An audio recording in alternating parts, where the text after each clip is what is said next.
whispering shadow, the wind howled through the skeletal branches of the cottonwoods lining the cracked streets of Red Hollow, a nowhere town clinging to the edge of the plains.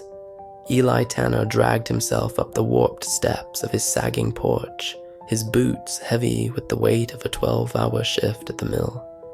His shoulders ached, his soul worn thin by the grind. But every evening, like clockwork, there was Jasper, a lean, gray tabby with eyes like cold moons waiting at the door. Tail high, the cat would dart toward him, weaving between his legs, then bolt to snatch his tattered leash from the hook or paw at the rubber ball under the couch. A ritual, a lifeline. Jasper didn't care about Eli's exhaustion. He demanded the walk, the play, the fleeting moments of freedom beneath the fading sky. Mornings were the same. Eli would sling his thermos over his shoulder, and Jasper would leap to the windowsill, paws pressed against the glass, staring after him as the truck rattled down the gravel road. A silent goodbye every damn day. It was the kind of loyalty Eli hadn't known since his old man passed, a bond forged in quiet, unspoken trust. But that night was different. The mill had chewed him up and spit him out, the boss riding his ass over quotas while the machines screamed louder than usual. Eli stumbled through the door, his bones begging for the couch. A beer, oblivion. Jasper didn't care. The cat bounded over, leash dangling from his jaws, those moonlit eyes glinting with expectation. Eli groaned, his voice rough as gravel. "Not tonight, bud. I'm beat." But Jasper dropped the leash at his feet, cocked his head, and let out a low, insistent yowl. Guilt twisted in Eli's gut. He couldn't say no, not to those eyes. The park was a half-mile down the road, a patch of scrub grass and crooked benches ringed by looming pines. Jasper took off the second the leash slackened, a streak of shadow tearing through the dusk. He'd dart into the underbrush, then circle back, rubbing against Eli's legs before bolting again. Eli sank onto a bench, the cold wood biting through his jeans and let the tension bleed out of him. For a moment it was just him and the cat, the world fading to a dull hum. Then came the kid, 11, maybe 12, all wiry limbs and wild brown hair, trailing a scruffy mutt that bounded after Jasper like they'd known each other forever. The boy flopped onto the bench beside Eli, his dog and Jasper tussling in the grass. Eli barely glanced at him, just another stray soul in Red Hollow, until the kid leaned in close, his voice a conspiratorial hiss. "You know your cat can talk?" Eli blinked, caught off guard. The kid's eyes were wide, too serious for a prank. He forced a chuckle, playing along. "Yeah, sure he can." "No, seriously," the boy pressed, glancing around like the trees might be listening. "He can talk. He understands. Mine does too. But not all of them can. You gotta know that."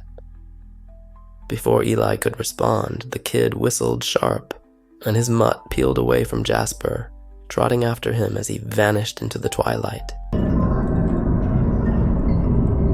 The words stuck like burrs in Eli's mind. He tried to shake them off, kiddie nonsense, imagination run wild, but they clawed at him all the way home.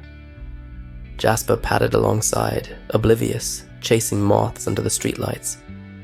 That night, sprawled on the couch with a lukewarm beer, Eli watched the cat knead the rug, purring like a motor. On a whim, he leaned forward, his voice low, half joking. "That kid said you can talk, said you understand me. That true, Jasper? You got something to say?" He laughed, a dry, tired sound, but it died in his throat. Jasper froze. The purring stopped cold.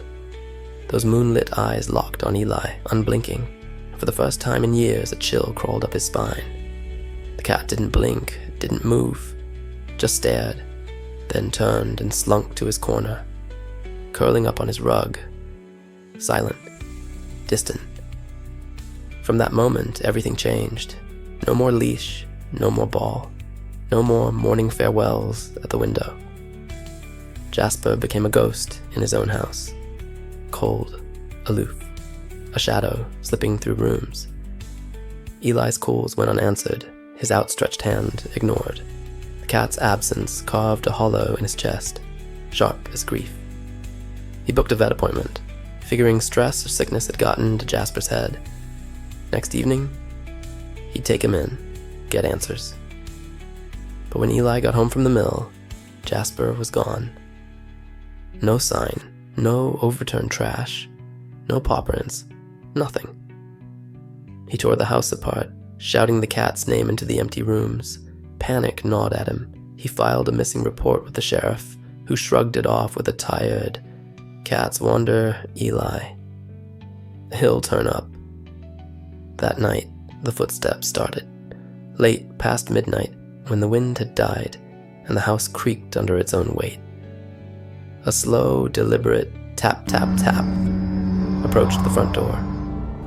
Eli jolted awake, heart hammering.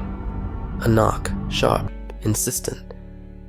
He staggered to the peephole, squinting into the dark. Nothing.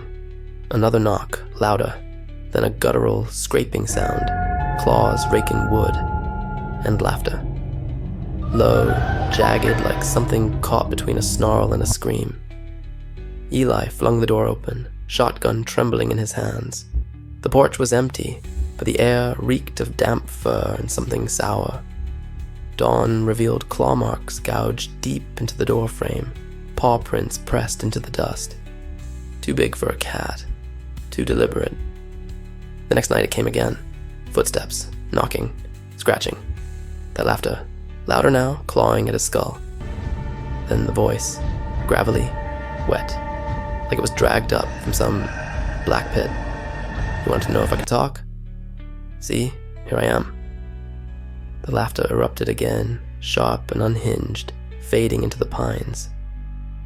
Eli stood frozen, the shotgun useless in his shaking hands. Days bled into weeks. Jasper never returned, but Eli felt him, heard him, paws padding across the floorboards at night, just out of sight. Shadows flickering in the corners of his vision. The laughter, the scratching, the voice. It came and went, a taunting rhythm he couldn't escape. He stopped sleeping, stopped eating, his world shrinking to the four walls of that cursed house. The mill let him go, too many no-shows. And Red Hollow whispered about the haunted man on the edge of town. Eli's packing now, throwing clothes and tools into the truck bed, determined to outrun whatever this is. But as dusk settles, he hears it again, the footsteps, slow and deliberate, closing in. He knows moving won't stop it. Whatever Jasper became, whatever that kid woke up, it's tethered to him now, a shadow he can't shake.